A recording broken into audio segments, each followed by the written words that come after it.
खुलुमबाय रायजो राजा नोंथांमोन आं मेथाइ खनगिरि नितामनि बर' नोंथांमोननिसिम मोनसे फोसावनाय बर' थुनलाइ आफादनि 64थि बोसोरसालिया जथुम्माखौ उदालगुरि जिल्लानि सिङाव थानाय डिमाकुसि हालामनि दैमु नोगोराव इं 2025 मायथाइनि जानुवारि दाननि 9, 10, 11 आरो 12 खालाराव खुंफुंनो थि खालामनाय जादों। बे जथुम्मायाव आलासि आरो थान्दै महरै आसामनि अनगायैबो बांलादेश, नेपाल आरो इन्डोनेशिया हादरनि बर' फोलेरनि सुबुंफोरा बाहागो लाफैगोन। बेनि अनगायैबो त्रिपुरा, मेघालय, सोनाब बंग, गोदान दिल्लीनि सुबुंफोराबो बाहागो लाफैगोन। बे जथुम्मायाव फरायसा आरो रायजो राजा नोंथांमोननि थाखाय जर'खायै बायदि बायदि आयदाफोरनि सायाव सावरायमुफोरबो लानाय जादों।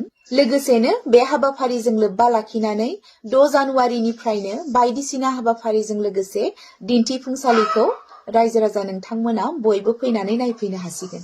ओंखायनो बानजाय आफादनिफ्राय जानानै गासै राव थुनलाइ सिबियारि मोजां मोनगिरि रायजो राजा नोंथांमोनखौ हाबाफारियाव लोब लोब फैनानै हाबाफारिखौ जाफुंसार होफैनो थाखाय आं गुरैयै खावलायहरबाय।